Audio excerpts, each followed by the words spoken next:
Hello students, कैसे हो। Last class में अपन ने क्वालिटेटिव प्रॉपर्टीज का पार्ट 2 खत्म कर लिया था, जिसमें अपन ने पढ़ा था राउल्ट्स लॉ क्या होता है। तो राउल्ट्स लॉ क्या होता है, तो किसी भी सॉल्यूशन के अंदर जो वोलेटाइल कंपोनेंट है उसका वेपर प्रेशर कितना होगा। बात समझ में आती है ना। यही क्या था आपके पास, राउल्ट्स लॉ, ठीक है ना। इसके अंदर हम लोगों ने केस 1 पढ़ा था कि अगर सॉल्वेंट वोलेटाइल है और सॉलिड क्या है, नॉन वोलेटाइल है, तब इनका वेपर प्रेशर हमें क्या था, निकालना था, ठीक है ना। आज हम लोग पढ़ेंगे कि अगर सॉल्वेंट और सॉल्यूट दोनों ही वोलेटाइल नेचर का होगा तो क्या होगा, ठीक है ना। अरे दोनों अगर वोलेटाइल है तो दोनों का कुछ ना कुछ वेपर प्रेशर होगा। बात समझ में आ रही है ना।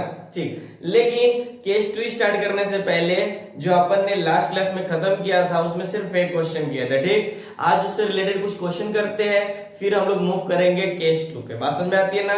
तो नाउ स्टार्ट। तो हम लोग क्वेश्चन स्टार्ट करेंगे अपन। पहला क्वेश्चन है, पूछा हुआ क्वेश्चन है, इसलिए ध्यान से अच्छे से बनाइएगा। पूछ रहा है how many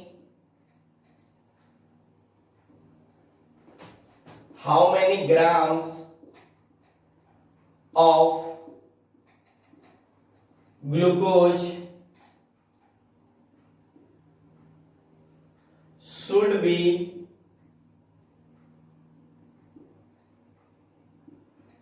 dissolved in 180 gram of H2O to reduce its vapor pressure by 20%। बात समझ में आ रही ना, by 20%। पहले बात तो इस क्वेश्चन का मतलब समझ में आना चाहिए। बात समझ में आ रही है ना, कि जितना वेपर प्रेशर, बात समझिएगा यहां पर, जितना वेपर प्रेशर पानी का होगा, किसका वेपर प्रेशर पानी का होगा, ग्लूकोज डालने के बाद उसमें 20% कम हो जाए, ठीक है ना, 20% कम हो जाए तो how many grams of glucose, ये आपको बताना है। बात समझ में आ रही है ना आप लोग को। Very good. चलिए तो हम इनकी बात करते हैं। तो पहले देखिए क्वेश्चन के अंदर क्या डेटा दिया हुआ है, थोड़ा सा इसको आपको देखना रहेगा, ठीक है ना। कि मतलब पार्शियल प्रेशर ऑफ ए का कितना दिया, यानी वोलेटाइल का कितना दिया हुआ है, ठीक है ना, नॉन वोलेटाइल का कितना दिया हुआ है। बात समझिए, ठीक। चलिए तो बात समझिए ना। अब आपके मन में आ रहा होगा सर ने पहचाना वोलेटाइल नॉन वोलेटाइल, तो देखिए ना ग्लूकोज क्या है आपके पास, बात समझ में आ रही है ना। हाँ, पानी तो जानते हैं आपको वोलेटाइल है। तो चलिए देखते हैं कि क्वेश्चन के अंदर हमारे पास क्या क्या दिया हुआ है। तो बताइए मेरे पास पी नॉट ए कितना दिया हुआ है आपके पास, बात समझिएगा 100। अब आपको पता चलेगा कि 100 कहां पर है, तो ध्यान रखिएगा यहाँ पर कितना हो जा रहा है 100, 20% है ना क्या चीज, इसका वेपर प्रेशर कितना रखा है 20%, यानी कितना से कम हो रहा है उसमें 20% से कम हो जाए तब। बात समझ में आ रही है ना, ग्लूकोज डालने के बाद। तो यानी इसका पार्शियल प्रेशर ऑफ किसका पीए हो गया, ठीक है ना, partial sorry vapour pressure of A, ठीक। इसके बाद बात करते हैं हम लोग कि पीए बताया गया था, पीए क्या था, ठीक है ना। तो कितना हो जाएगा आपके पास, ध्यान दीजिएगा यहाँ पर 80 कहां से हो जाएगा, तो देखिए जब ये तो हमारे पास क्या हो गया, प्योर हो गया। अरे ये क्या हो गया आपके पास, प्योर हो गया। और इसमें क्या हो गया, जब आपने क्या डाला 100 में कि 20% डाला ना ग्लूकोज, ठीक है ना, तो ग्लूकोज क्या हमारे पास नॉन वोलेटाइल, ठीक है ना। तो क्या हो जाएगा इसका वेपर प्रेशर कम हो जाएगा। बात समझ में आ रही है ना। तो ये 80 यानी 100 माइनस 20, ठीक। तो यहाँ पर लिख सकते हो, आपसे पूछा क्या है, वेट पूछ रहा है, ठीक। तो चलिए फार्मूला याद है, P naught A minus P A upon क्या हो जाएगा, P A is equal to N B upon N A, क्या हो जाएगा N B upon N A. बात समझ में आती है ना, कोई दिक्कत नहीं होनी चाहिए, ठीक। चलिए तो अब बताइए पी नॉट ए की वैल्यू कितना दे रखा है 100 माइनस पी ए की वैल्यू 80।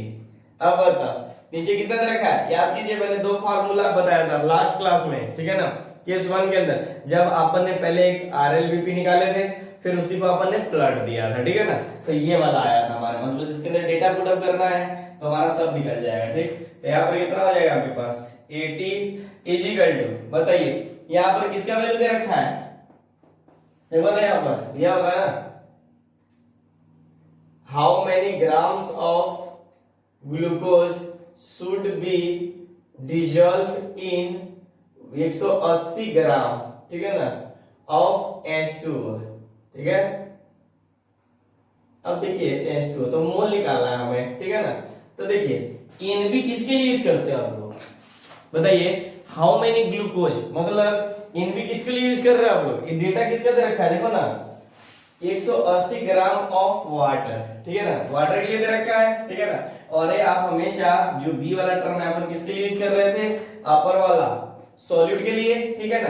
यहाँ पर क्या हो जाएगा, तो इसका आप लोग मोल निकाल सकते हो, मोल निकालिएगा तो n इक्वल टू कितना हो जाएगा 180 अपॉन 80, तो कितना हो जाएगा 10 आ जाएगा। तो यानी इसका मोल कितना है आपके पास, b का तो हमें निकालना ही है, रुक जाइए, b का हमें निकालना है कि वेट कितना है, ठीक। यहाँ पर कितना हो जाएगा 10 मोल आ गया, बस समझ रहे हैं ना। अब चलिए लेकिन हमें निकालना क्या है, जरा सर मोल नहीं निकालना है, इसका वेट निकालना है।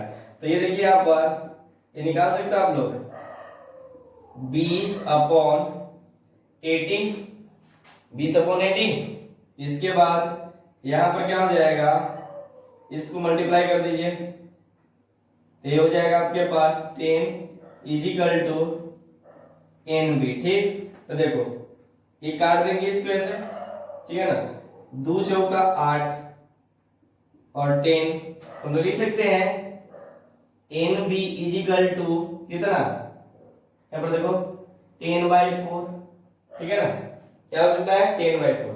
लेकिन हमें वेट निकालना है, मोल निकालना है, तो मोल का फॉर्मूला क्या होता है, यहाँ पर मोल का फॉर्मूला क्या होता है, mole equal to weight upon molecular mass, तो यही हमें निकालना है।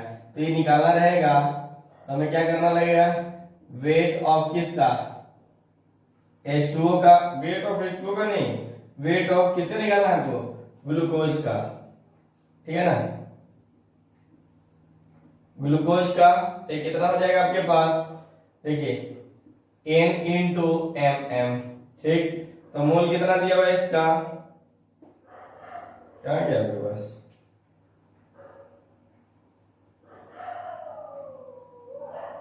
हम कुछ गड़बड़ कर रहे हैं क्या, तो बोलो वेट हमें निकालना है, तो मोल, इसका मोल हमें, अच्छा वेट, अच्छा सॉरी, यहाँ पर हम क्या कर सकते हैं, ये NB पूछ रहा है ना, तो क्या होता है आपके पास, ये वैल्यू यहाँ पर पुट करेंगे, यहाँ पर बस समझिए ये वाला वैल्यू डायरेक्ट पुट कीजिए, तो हम फालतू में क्यों कर रहे हैं, ठीक है ना। तो मोल को अपन लिख सकते हैं ना, ये direct weight of glucose upon molecular मास कितना होता है, तो 10/4, तो अब क्या हो जाएगा वेट ऑफ ग्लूकोज 10/4 इंटू इतना, तो ये निकाल लीजिए आप लोग, तो निकालिए तो कितना हो जाएगा, कैलकुलेशन कीजिएगा आप लोग, तो 5 2 2 जा, फिर 2 9 90, तो क्या हो जाएगा 45, यानी ये हो जाएगा आपके पास आंसर, यहाँ पर आ जाएगा कि यहाँ पर हो जाएगा आपके पास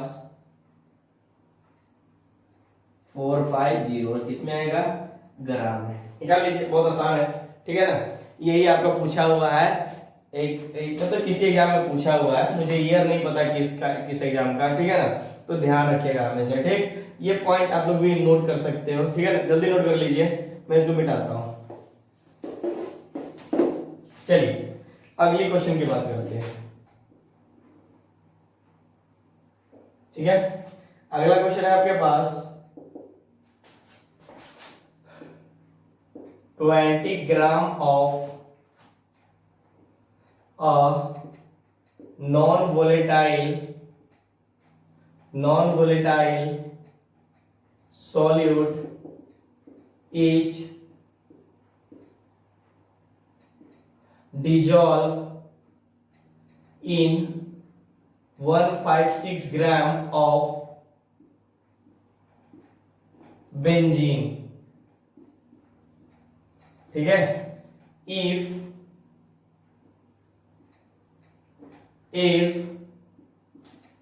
vapor pressure of pure benzene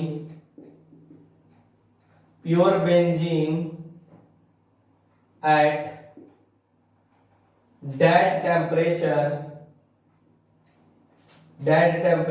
is 200 mm of Hg and vapor pressure of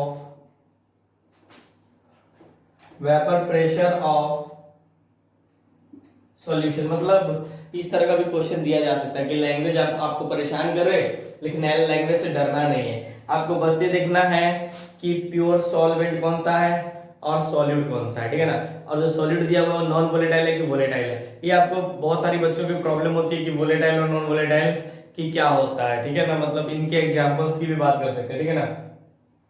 तो ऑर्गेनिक कंपाउंड मान लीजिए जितने भी होते हैं सब क्या है आपके पास, बात समझ में आते हैं ना। वोलेटाइल हो गया, नॉन वोलेटाइल हो गया, बात समझ में आ रही है ना।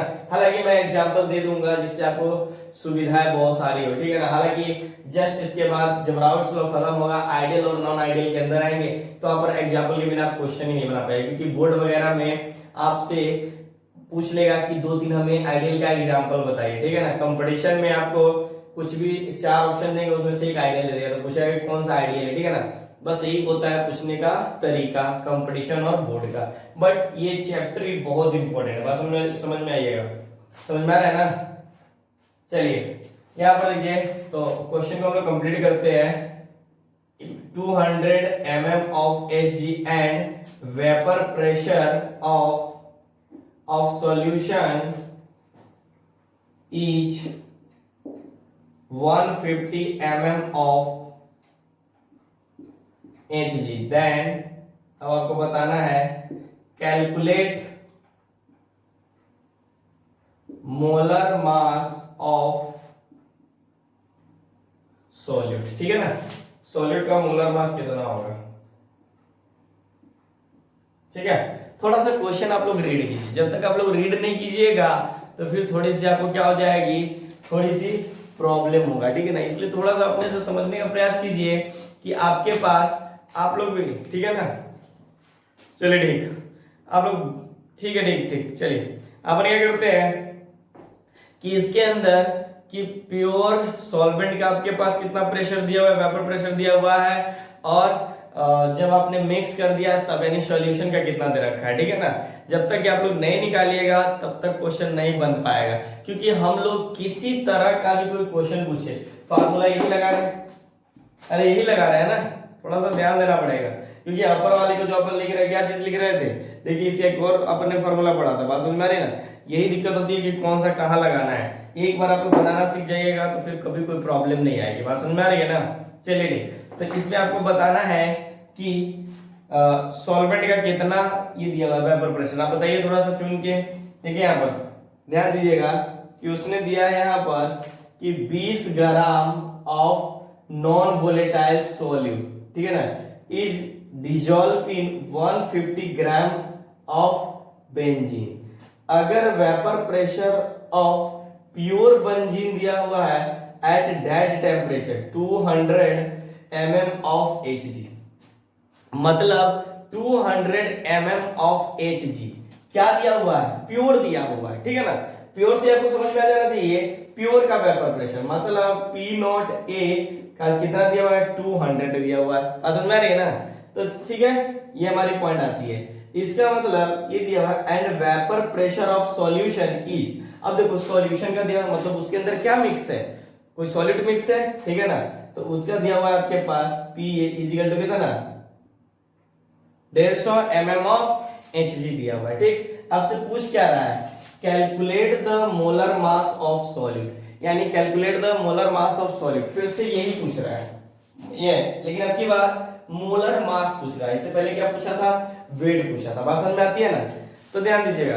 अननोन आपको पता हो गया तो कुछ भी निकाल सकते हो, बात समझ में आ रही है, अगर नहीं पता है तो नहीं निकाल पाओगे। ठीक, चलिए तो फॉर्मूला कौन सा अप्लाई करेंगे, ये आपके माइंड में रची नहीं, ये यहाँ लिख दिया तो सर ने तो यहाँ लिख ही दिया हुआ है, खाली वही चलेगा, गलत मैं गलत भी लिख सकता हूँ ना।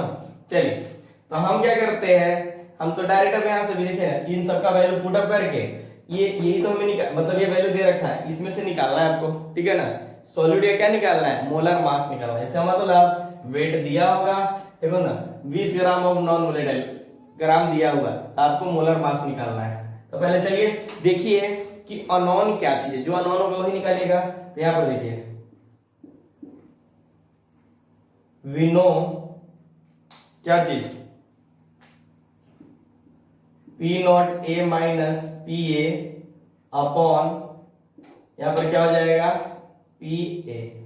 ध्यान रखिएगा, कभी कभी आप लोग को एरर आता होगा कि हम इसको नीचे लिखे या इसको नीचे लिखे, तो ध्यान दीजिएगा N B upon N A जब लिखते हो तो हम लोग ये वाले को यहाँ पर लिखते हैं। बस समझ में, मैंने प्रूफ भी बताया था। ठीक, तो थोड़ा सा ध्यान रखिएगा, छोटी छोटी बातें थोड़ा सा आपको भी ध्यान रखना पड़ेगा।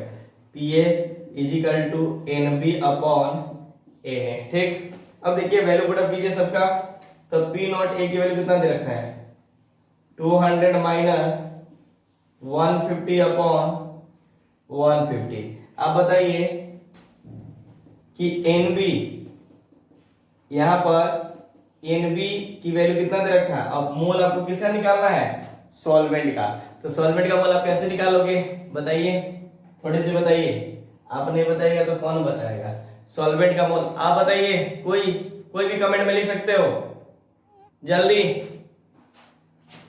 नहीं, यस या नो, नहीं बताओगे, चलिए वेरी गुड वेरी गुड। यहां पर ध्यान दीजिएगा आप लोग, अरे अच्छा, ये है ना आपके पास सॉल्यूट, ये क्या हो गया आपके पास, सॉल्वेंट। ठीक है, अब बताइए हमें इसका पता होना चाहिए, तो N B upon N A, तो इसका मोल बताना दीजिए। ये आपके पास हो जाएगा, रुकिएगा पर, 20 gram of volatile dissolve in 156 ग्राम, 156 ग्राम, तो 156 ग्राम दे रखा है। ठीक है ना, तो बताइए मुझे प्योर बेंजीन, तो बताइए बेंजीन का एटॉमिक मास नंबर कितना होता है बताइए। अरे बेंजीन नहीं होता है, C6H6 निकाल सकते हो ना, तो इसका देख लीजिएगा, मुझे याद है इसलिए मैं लिख सकता हूं 78। ठीक, यानी इस वैल्यू का आप यहां पर पुट कर सकते हो, 156 अपॉन कितना हो जाएगा 78। ठीक है ना, जब काटिएगा तो 2 से कट जाएगा आपके पास, तो ये क्या हो जाएगा, देखो 200 में से 150 हटाइए तो कितना हो जाएगा 50 अपॉन 1। ठीक है ना, तो ये कितना हो जाएगा आपके पास, कट भी जाएगा, ठीक है ना 10 से। अब यहाँ पर एन बी अपॉन 2 हो गया, कोई दिक्कत नहीं। अब देखिए यहाँ पर 1/10 इजिकल टू, यहाँ पर देखिए एन बी, ठीक है ना, हालांकि आप क्या करो, इसको इससे मल्टीप्लाई कर दो। ठीक, इजिकल टू एन बी का मतलब क्या हो गया, यहाँ पर एन बी का मतलब क्या, यहां से आप लोग निकाल सकते हो, जब एन बी 2 बाई, यहाँ पर रुकिए 3 है 50, यहाँ पर 200 मतलब 150 मतलब 50 अपॉन 10 आ गया, वेरी गुड।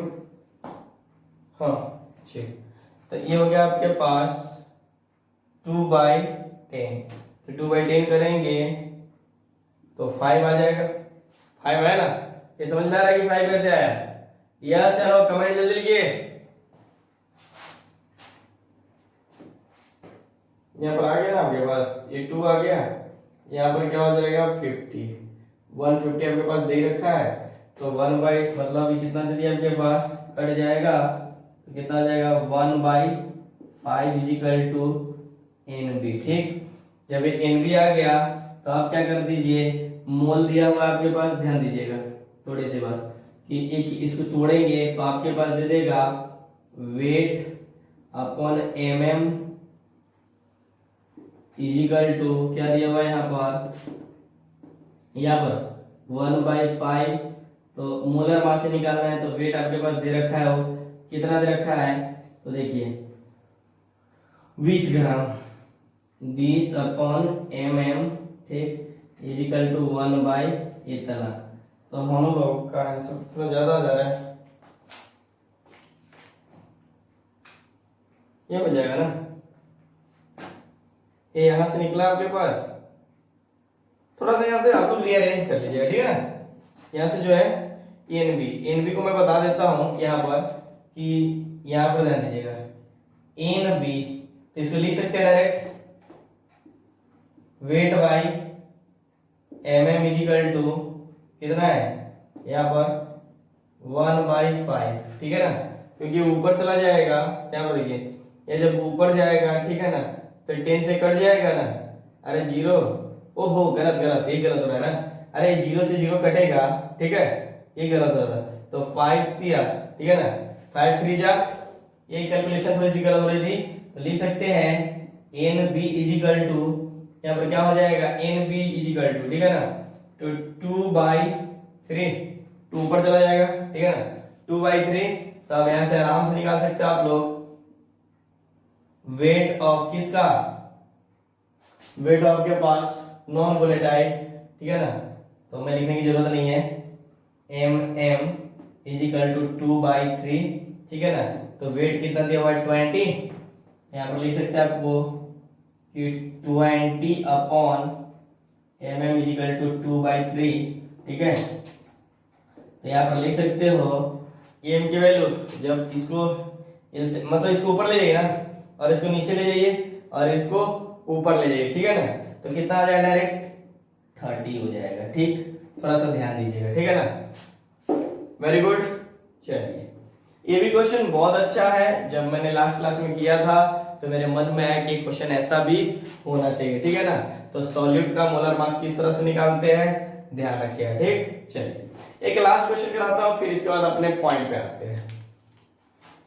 तो एक क्वेश्चन मैं खुद से ले रहा हूं जो कि बहुत इंपॉर्टेंट है, और जेई में भी पूछ चुका है और नीट में भी पूछ चुका है, ठीक है ना, बहुत सारी कॉम्पिटिटिव एग्जाम में पूछ चुका है। कि देखिए यहाँ पर क्या होता है, आपको तो सबसे अच्छी बड़ी बहुत अच्छी बात दे रही है कि एक अननोन का वैल्यू पूछ रहा है और वही आपको निकल रहा है। अगर मान लीजिए किसी एक अननोन का पूछ रहा है और आपके पास दो अननोन आ जाए, तो क्या आप लोग कैलकुलेशन कर सकते हो? नहीं। तो थोड़ी सी कुछ बातें जो है हमें वेपर प्रेशर का, जैसे वाटर का होता है, वो हमें याद रखना पड़ेगा, ठीक है ना। जैसे देखो एक बॉइलिंग पॉइंट होता है, ठीक है ना, एक बॉइलिंग होता है और एक बॉइलिंग पॉइंट होता है, ठीक, और एक नॉर्मल बॉइलिंग पॉइंट होता है, ठीक है ना, तीनों में डिफरेंस है, ठीक। जब अपन बॉइलिंग मतलब एलिवेशन ऑफ बॉइलिंग पॉइंट पढ़ेंगे तो अपन तीनों के बारे में जानेंगे, ठीक है ना। कभी कभी क्या होता है कि प्योर मतलब जो वाटर है आपके पास सॉल्वेंट है, ठीक है ना, उसका है ना वेपर प्रेशर वो आपको देगा नहीं, वो आपको खुद से पता होना चाहिए, ठीक है ना, कि उसका कितना होता है।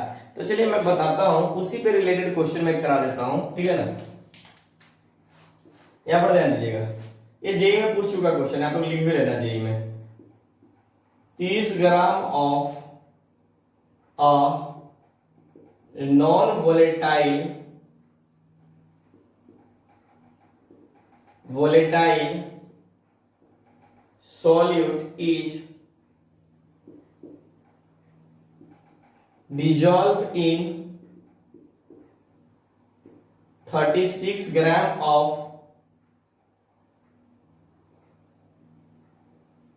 water at 100 degrees Celsius if vapor pressure of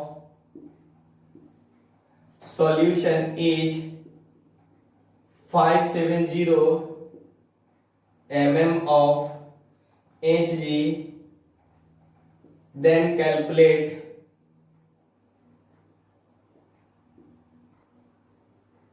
molar mass of solute। फिर से आपके मन में आ रहा होगा, फिर से वही क्वेश्चन पूछ लिया, नहीं, अब की बार क्वेश्चन कुछ ऐसा नहीं है, ये थोड़ा सा अच्छा क्वेश्चन है, आप थोड़ा सा बनाने का कोशिश कीजिए।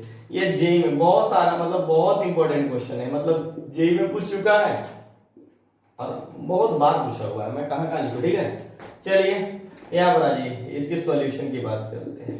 लेकिन सॉल्यूशन से पहले मैं आपको हमेशा बोलता हूं कि क्वेश्चन को 2-3 बार रीड कीजिए। क्वेश्चन को जो 2-3 बार रीड कीजिएगा तो आपको अपने से समझ में आएगा। ठीक, मैं आपके पास 5 सेकंड का टाइम देता हूं, बनाइए। 1 2 3 4 5 स्टार्ट।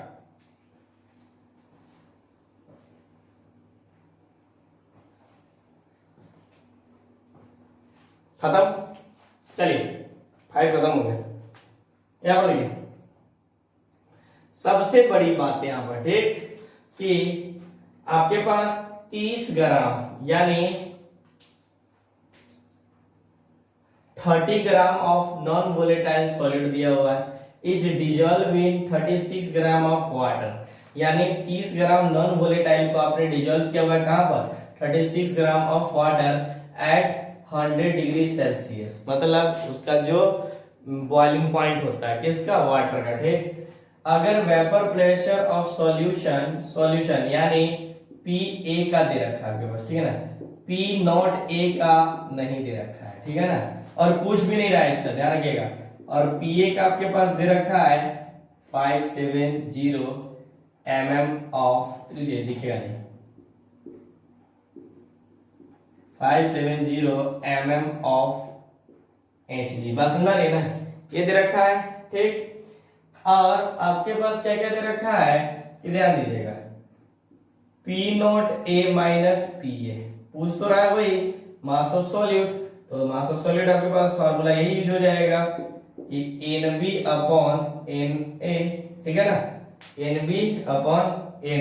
तो अभी बताया था ये क्या आपके पास सॉल्यूट, ये तो पूछ रहा है ना आपके पास सॉल्यूट, और ये आपके पास क्या है सॉल्वेंट, मोल ऑफ सॉल्वेंट, ठीक है ना। तो बताइए आपके पास तो दो अननोन हो गया, ये भी नहीं दे रखा है और ये भी ये पूछ रखा है, ठीक है ना। तो दो अननोन को एक क्वेश्चन में आप लोग बता सकते हो क्या, नहीं ना बता सकते हो। तो देखिए आप थोड़ी सी यहाँ पर एक बहुत बहुत बहुत इंपॉर्टेंट पॉइंट आता है, ठीक है ना, जिसको आप लोग को लिखना भी पड़ेगा। ठीक, तो ध्यान दीजिएगा, नॉर्मल बॉइलिंग पॉइंट पे बात करते हैं। देखिए जरा सर वाटर एक कॉमन है जिसको हम लोग डेली लाइफ में यूज करते हैं, हालांकि ग्लूकोज वगैरह भी है लेकिन हम उनकी बात नहीं करेंगे, सिर्फ और सिर्फ वाटर के, ठीक है ना। उसका नॉर्मल बॉइलिंग पॉइंट कितना होता है, यहाँ पर देखो ना दे भी रखा है, ठीक है ना, 100 डिग्री सेल्सियस, ठीक है ना।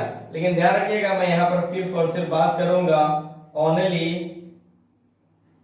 H2O का। ठीक, तो इसका जो ध्यान दीजिएगा सभी लोग, ठीक है, मैं जो बोल रहा हूं कि जो इसका एक्सटर्नल प्रेशर होता है, ठीक है ना, एक्सटर्नल प्रेशर होता है वो क्या होता है 1 atm, किसका, वाटर की बात कर रहा हूं, 1 atm होता है, ठीक है ना। तो अगर इसका एक्सटर्नल जो प्रेशर है 1 atm होता है, ठीक है ना, तो बताइए 1 atm पे, ठीक है ना, इसको अगर हम लोग इसके अंदर चेंज करें, ठीक है ना, तो कितना होता है, कितना होता है, याद कीजिए, करवाया गया था गैसेस स्टेट के अंदर, मैंने खुद करवाया था, ठीक है ना। और वो तो छोड़िए, मोल कॉन्सेप्ट में 2-3 बार जब आप मोलर वॉल्यूम पढ़े थे वहां पर भी करवाया गया था। अगर फिर भी ना क्लियर हो तो ठीक है, आप लोग चैनल यूट्यूब के अंदर सर्च करें mole concept by Rajeev Ranjan sir, ठीक है ना। देखिए वहां पर डायरेक्ट आ जाएगा, लेक्चर नंबर 4 या 5 के अंदर मोल कॉन्सेप्ट के अंदर एक करवाया गया हुआ, बहुत अच्छे तरह से यूनिट के बारे में बताया गया हुआ। हालांकि वो यूनिट आपका क्लियर है तो कहीं पर भी कोई प्रॉब्लम नहीं होगा। फिर भी अगर वहां से कंफ्यूजन हो आप यहाँ पे डायरेक्ट दे सकते हो, ठीक है ना। 1 atm बराबर होता है 760 mm ऑफ Hg, ठीक है ना, ये ध्यान रखिएगा। ठीक, ये वाला पॉइंट ये बहुत बहुत बहुत इंपॉर्टेंट है, ठीक है ना। ये कितने बार जेई में नीट में अच्छा लेवल का जो क्वेश्चन बनता है उसमें यही कंफ्यूज कर देता है कि सर ने क्वेश्चन में तो ये दिया हुआ और ये नहीं दिया हुआ, ठीक है ना। हालांकि वाटर वाटर एक कॉमन है, ठीक है ना, जिसको दुनिया जानती है, बिना वाटर का रह नहीं सकते हैं। तो इसका जो नॉर्मल बॉइलिंग पॉइंट है, जो इसका एक्सटर्नल प्रेशर होता है 1 atm होता है, और 1 atm किसके बराबर होता है? 760 mm ऑफ Hg के बराबर। अब ये कहानी हमारी खत्म हो गई, तो आप डायरेक्ट अपन पुट कर सकते हैं, ये भी नॉन हो गया, तो इसकी वैल्यू कितना आ गया? 760 mm ऑफ Hg। ठीक, चलिए तो अब इसकी वैल्यू यहाँ पर पुट कर सकते हैं अपन। P नॉट की वैल्यू कितना है? 760 माइनस 570 दे रखा है अपॉन 570। अब देखिए यहाँ पर इन बी, तो ध्यान से देखिए, उसने मोलर मास पूछा है, तो इसका मतलब मास दिया, तो इसको अभी रहने ही दीजिए, बाद में तोड़िएगा। ठीक, अब बताइए सॉल्वेंट का मोल निकालना है, तो सॉल्वेंट का कितना दे रखा है? ध्यान दीजिए 36 ग्राम ऑफ वाटर। ठीक, तो मोल यहीं पर निकाल लीजिए ना H2O का, तो कितना हो जाएगा? 36 अपॉन 18, तो 18 दूना 36, यानी 2, यानी कितना हो गया? 2 मोल हो गया। ठीक, यहाँ पर मैं 2 पुट अप कर दूं, कोई दिक्कत नहीं होनी चाहिए। अब आप जब इसमें से 760 है ना, ठीक है ना, तो 760 में से जब इसको हटाइएगा, ध्यान से देखिएगा, यहाँ पर देखिए 760 में से जब इसको हटाइएगा तो आपके पास क्या आएगा? इसमें से इसको हटाइए, ठीक है ना, तो ये आपके पास पहले तो 700 में से 500 हटा दीजिए, तो ये भी हो जाएगा ना। और यहाँ पर देखिए इसको किसके बराबर लिख सकते हो? देखिए तो 30 दिया हुआ है ना, 30 अपॉन m बाई 2, ठीक है ना। तो ध्यान दीजिएगा, थोड़ी सी कैलकुलेशन में आएगा आपके पास, ठीक है ना। तो ये आपके पास इसको ऐसे लिख सकते हो, क्या मैं डायरेक्ट लिखूं क्या? 1/3 इज इक्वल टू 30/20m, ठीक है ना। तो यहाँ से मुझे m निकालना है, ठीक है ना। तो अगर इसको निकालना है, अब 2 था ना, तो इसको मल्टीप्लाई कर दिए, थोड़ा निकालिए, तो हालांकि मैं तो यहीं से कट कर दूंगा, तो इसको ऊपर ले जाइए और इसको नीचे ले जाइए, मतलब mm इज इक्वल टू, ऊपर ले जाइए 2 और नीचे ले जाइएगा तो 3 इंटू 3, ठीक है। अगर 3 इंटू 3 कीजिएगा तो आपके पास m,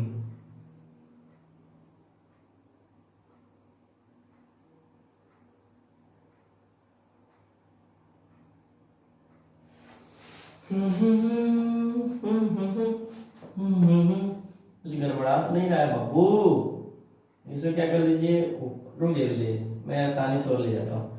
इसको क्या कीजिए, ऊपर लेके जाइए, कोई क्या कर दीजिए mm, अरे किसका है? सॉलिड का। सॉलिड क्या दे रखा है आपके पास? सॉलिड, हालांकि उसका नाम नहीं दे रखा है, तो सॉलिड ही हो गया। अब देखिए इसको हम लोग यहीं पर ले जाते हैं, तो 9/2 दे रखा है, ठीक है ना। तो 9 बाय मेरे पास 2 आ रहा है, ठीक है ना। तब थोड़ा सा देख लीजिएगा कैलकुलेशन में, अगर मेरा आंसर 4.5 आ रहा है, आप लोग देखिएगा थोड़ा सा, ठीक है ना। क्या पूछ रहा है? 30 दे रखा है और इसका 36 दे रहा है, ठीक है ना। तो आप निकाल लीजिएगा, ठीक। तो देखिए बस इस क्वेश्चन के अंदर थोड़ा सा लॉजिक तो दिया था आपके पास, ये दिया हुआ था, बस समझ में आती है ना, वेरी गुड। देख लीजिएगा थोड़ा सा यहाँ पर, ठीक है ना। हालांकि यही आ रहा है, ऑप्शन से यहाँ पर दिया नहीं हुआ है। तो देखिए क्वेश्चन में कुछ नहीं था, एक ही आपके पास लॉजिक था, यहीं से आपको गड़बड़ा देता है। अच्छे अच्छे लेवल का क्वेश्चन यहाँ पर बैंड बजता है, पहले इसको नोट कीजिए, फिर हम लोग आगे बढ़ते हैं।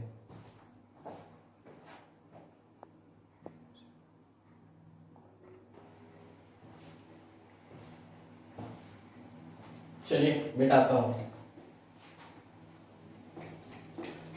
जिसने नहीं लिखा हुआ है स्क्रीनशॉट ले लीजिएगा। और ऐसे ना सीधे छापा मत कीजिए, ठीक है, पहले जो लिखा हुआ उसको समझिए, ठीक है ना। अगर फिर भी कोई प्रॉब्लम आता है तब कमेंट बॉक्स में लिखिए, ठीक है ना। आप लोग की बहुत बड़ी प्रॉब्लम है कि आप लोग थोड़ा ध्यान नहीं देते हो, ठीक। जो लिखा जाता है उसको छाप लेते हो, ठीक है ना।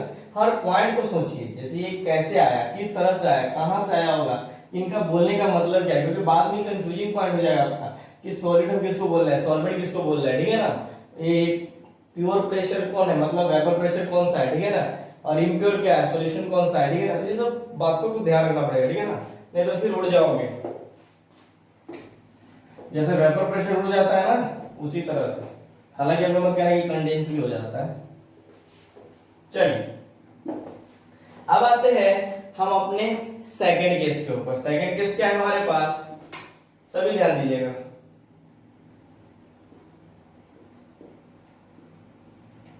Vapour pressure of a solution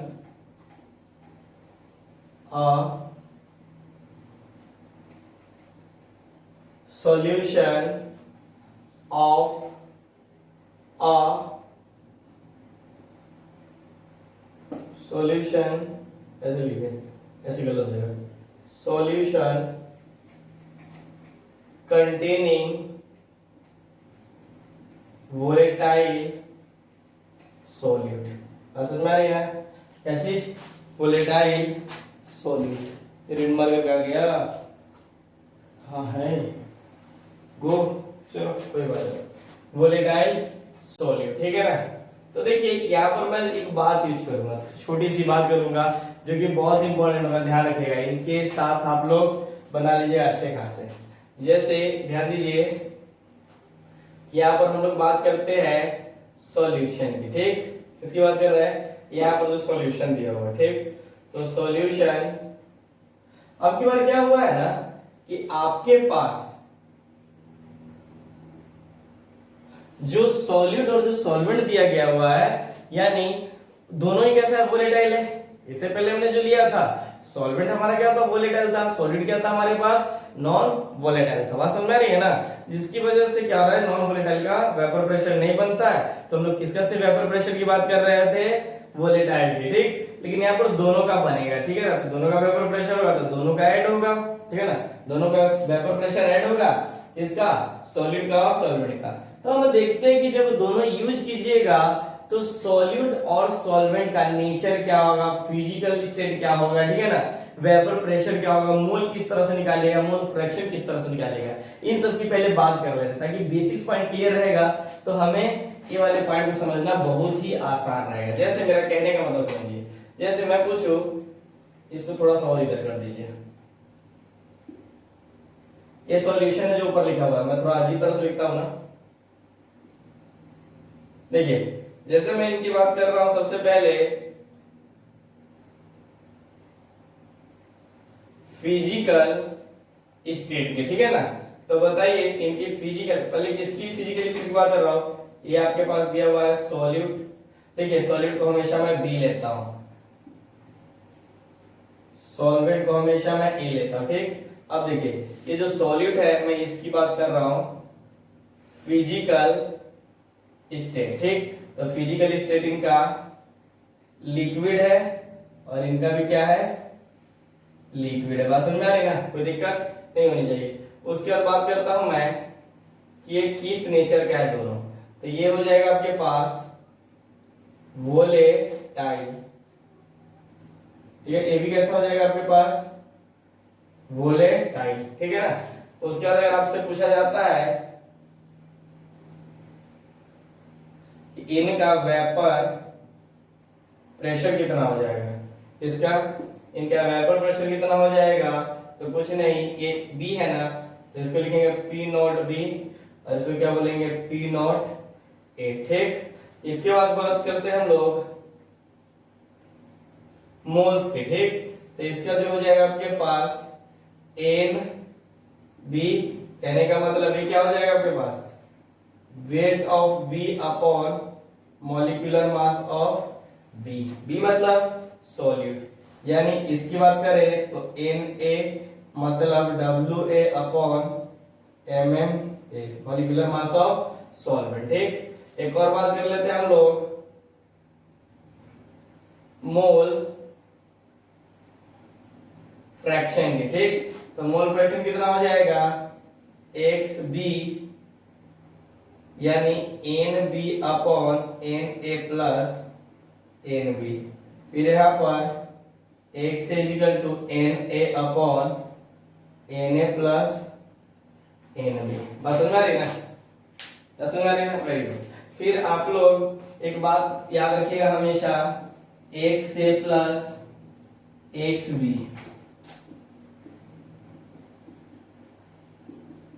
1, ठीक, समझ में आया, कोई दिक्कत नहीं।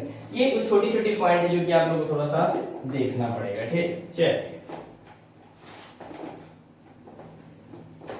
आपसे यहाँ से कुछ ऑब्जेक्टिव में जेई वगैरह में आपसे ये भी पूछा जा सकता है कि ये कौन सी प्रॉपर्टी शो करता है, एक्सटेंसिव या इंटेंसिव। आप थोड़ी सी इस पे सोचिए जब तक मैं आगे बढ़ता हूं, ठीक। चलिए ठीक है, चलिए थोड़ा सा ध्यान दीजिएगा सर यहाँ पर। मान लीजिए अब आपके पास दो कंटेनर है, ध्यान दीजिए, दो कंटेनर मतलब एक प्योर और एक सॉल्यूशन है। जैसे मैं बात करूं यहाँ पर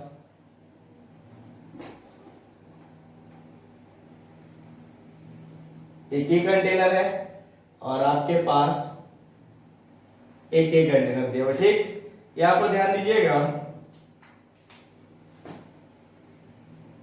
इसको बंद कर दीजिए, ठीक, इसको भी बंद कर दीजिए, ठीक। ये जो है आपके पास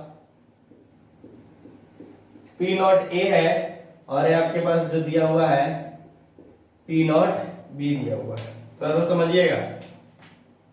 यानी यहां पर क्या दिया हुआ है, ए, और एक क्या दिया हुआ है, अरे बी, अरे इसका इस पे होगा इक्विलिब्रियम पे हो जाएगा, बात समझिएगा, ठीक। ये आपके पास प्योर दिया हुआ है और ये आपके पास क्या दिया हुआ है, प्योर बी दिया हुआ है। बस थोड़ा सा सोचने का टेंडेंसी बढ़ाइएगा, ठीक, मैं बता रहा हूं। अब देखिए करना कुछ नहीं है यहाँ पर आपके पास कि इसका वेपर प्रेशर पीए दिया हुआ है और इसका वेपर प्रेशर आपके पास पीए। अब देखिए दोनों ही वोलेटाइल नेचर का है, ठीक। अगर दोनों ही वोलेटाइल नेचर का है तो दोनों का वेपर प्रेशर होगा, क्या होगा, दोनों का वेपर प्रेशर होगा, ठीक है ना। तो यहां पर आपको क्या करना है, एक दोनों में से किसी एक को, आप लोगों को समझ में आ रहा है ना, यस, चलिए ठीक है, अच्छी बात है। देखिए यहां पर कि यहां पर जो दोनों का वेपर प्रेशर है, दोनों में से किसी एक को ज्यादा ले लीजिए, आप किसी को भी ले सकते हैं, इसको भी ज्यादा ले सकते हैं, इसको भी ले सकते हैं, ठीक है ना। मैं क्या करता हूं, इसको ज्यादा ले लेता हूं, ठीक है ना। Let A is more volatile, मैंने मान लिया है, ठीक है ना, कि ये क्या है, मोर वोलेटाइल है, ठीक है ना, बात समझ में आती है ना। हम क्या करते हैं, इन दोनों का एक सॉल्यूशन बनाते हैं, मिक्सचर दोनों जो होगा, ठीक है। अब देखिए इसको भी इसमें डालिए और थोड़ा ज्यादा अजीब बन गया, मोर वोलेटाइल, इसको भी इसमें डालिए और इसको भी इसमें डालिए, ठीक है ना, बात समझिएगा। ये हो गया, बात समझ में आ रही ना। तो देखिए यहां पर A B A B A B A B, बात समझिएगा। मतलब ये मोर वोलेटाइल है, मतलब ये जो देख रहे हैं आप लोग ये आप लोग क्या मान रहे हो ना, सॉल्यूट और सॉल्वेंट, वेरी गुड। यहाँ पर ये क्या हो जाएगा आपके पास, A B A B A B A B. या फिर बहुत सारे क्वेश्चन पूछे जाते हैं, मतलब ऑब्जेक्टिव तो हद कर देता है, बात समझ में आ रही है ना, कि ऑब्जेक्टिव क्या करता है, बहुत सारी हद कर देता है, वो आपसे कुछ भी पूछ सकता है, यहाँ से बहुत सारा क्वेश्चन बनेगा, ठीक है ना। मैं भी बताऊं, थोड़ी देर में बताता हूं कि जे यहाँ से क्या क्या पूछ सकता है, ठीक है ना। पहले तो यहाँ पर देखिए ये सब क्या आ जाएगा, इक्विलिब्रियम पे आ जाएगा, ठीक है ना। यहाँ पर जो सॉल्यूशन देख रहे हो, ए प्लस बी का सॉल्यूशन किसका है, ए प्लस बी का सॉल्यूशन है, ठीक। अगर यहाँ पर इन लोगों को देखिए तो इसका जो वेपर प्रेशर बनेगा ज्यादा बनेगा, इसका थोड़ा कम, मैं एरो से दिखा देता हूँ, ज्यादा कम ज्यादा कम ज्यादा कम बनेगा, बात समझ में आ रही है ना। कोई समस्या यहाँ पर किसी को भी, मैं बात कर रहा हूँ, मतलब पूछूं कि इसका वेपर प्रेशर कितना होगा, इसका वेपर प्रेशर यानी vapour pressure of solution is equal to कितना हो जाएगा, पी, कितना हो जाएगा, पी हो जाएगा, बात समझ में आती है ना। देखिए यहाँ से जेई ने क्वेश्चन पूछ चुका है पूछ चुका है, ठीक है ना। तो ध्यान दीजिएगा क्या पूछा था कि मुझे बताइए कि वेपर प्रेशर किसका ज्यादा होगा इन दोनों में, ठीक है ना, पी नॉट ए और पी में, ठीक। फिर इन दोनों में पूछा गया था, ठीक। देखिए क्वेश्चन कुछ भी पूछा जा सकता है, इन दोनों में कंपेयर कर सकता है, इन दोनों में कंपेयर कर सकता है, ठीक है ना, या इन तीनों में कंपेयर कर सकता है। अब तुम बोलोगे ये क्या बकवास कर रहे हैं, समझ में नहीं आ रहा है कि बोलना क्या चाह रहा है। तो देखो यहाँ पर ये ध्यान रखिएगा, ये जेई का पूछ चुका क्वेश्चन है, ठीक है ना। तो देखिए मेरा कहने का मतलब ये है, ठीक है सर, कि जो आपके पास P है, क्या है आपके पास P है और P नॉट B है। लेकिन अभी देखिए आप लोगों ने A को क्या माना है, मोर वोलेटाइल है, ठीक है ना। तो इसका मतलब जो सॉल्यूशन होगा P नॉट B से ज्यादा होगा, ठीक है। तो यहाँ पर क्या हो जाएगा, A ज्यादा हो जाएगा। अगर बात करते हैं P में और P नॉट A, तो देखिए ये इज मोर वोलेटाइल, क्या है, ये इज मोर वोलेटाइल, ठीक है ना। तो ध्यान रखिएगा, तो सॉल्यूशन में तो क्या है, ये भी है, ध्यान दीजिएगा, ठीक है ना। तो अब की बार किसका वोलेटाइल भाई, अगर ये मोर वोलेटाइल है तो इसका वेपर प्रेशर भी तो ज्यादा बनेगा ना, ठीक है। तो यहाँ पर क्या हो जाएगा, अब की बार इसका वेपर प्रेशर ज्यादा हो जाएगा। अगर तीनों में कंपेयर करने के लिए पूछ लिया, यानी P नॉट B फिर P फिर P नॉट A, तो सबसे ज्यादा किसका होगा, ए और ये हो जाएगा आपके पास ए आंसर, ठीक। तो थोड़ा ध्यान रखिएगा, ये बहुत बहुत बहुत इंपॉर्टेंट है, ठीक है ना, समझ में आ रही ना, ठीक।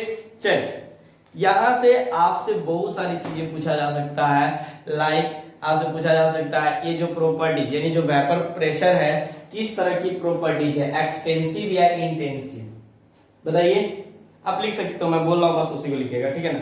मतलब आपसे यहाँ पर पूछ लिया कि वेपर प्रेशर किस तरह की प्रॉपर्टीज है, एक्सटेंसिव या इंटेंसिव। याद कीजिए थर्मोडायनेमिक्स उसमें बताया गया था एक्सटेंसिव क्या होता है, इंटेंसिव। हालांकि आप ये भी बात बोलोगे कि सर बार बार बोलते हैं 11th में देखे होंगे, मैं ये नहीं बोल रहा, मैं बोल रहा हूँ कि इस चैप्टर में पढ़े होंगे तो थोड़ा सा वहां पर बताया गया होगा, क्योंकि मुझे वेपर प्रेशर के बारे में पूछना है कि ये एक्सटेंसिव है या इंटेंसिव है, ठीक है ना।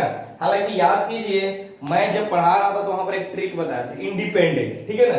तो देखो एक इंडिपेंडेंट यानी एक्सटेंसिव और इंटेंसिव, जो इंटेंसिव होता है ना, इंटेंसिव तो उसमें आयन लगा हुआ है, आयन मतलब इंडिपेंडेंट, ठीक है ना, बात समझ रही ना, कैसा हो जाएगा, इंडिपेंडेंट। तो अगर इंटेंसिव इंडिपेंडेंट है तो एक्सटेंसिव क्या हो जाएगा, डिपेंडेंट, समझ में आ रही। अब देखिए जो एक्सटेंसिव होता है वो मास पे डिपेंड करता है, एक्सटेंसिव जो होता है मास पे डिपेंड करता है, लेकिन इंटेंसिव जो होता है वो मास पे डिपेंड नहीं करता है। इसलिए जो वेपर प्रेशर है वो इंटेंसिव प्रॉपर्टीज है, क्यों, क्योंकि इससे पहले वाले क्लास में आपको बताया था कि जो वेपर प्रेशर है वो साइज और अमाउंट से के ऊपर डिपेंड नहीं करता है, मतलब उसको वेपर प्रेशर को साइज और अमाउंट पे कोई फर्क नहीं पड़ता है, कोई लेना देना नहीं रहता उनसे, ठीक है ना, बात समझ आ रही है ना, क्लियर हुआ। तो मतलब ये भी लिख सकते हो, सो नोट करके यहीं पर नोट में कि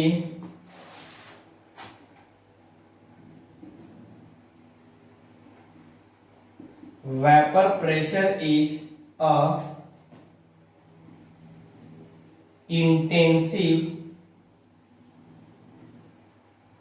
प्रॉपर्टी, इसको नोट करके लिख लीजिएगा कई बार, ठीक है ना, बहुत अच्छी बात है, मतलब बहुत इंपॉर्टेंट पॉइंट है, ठीक। चलिए तो यहीं से मैं आप लोग को एक बात बता रहा हूं कि यहां पर जो प्रेशर है, ठीक है ना, ये जो प्रेशर है, ठीक, P किन दोनों का सम है, इन दोनों का, यानी PA प्लस PB, ठीक, समझ आ रही ना।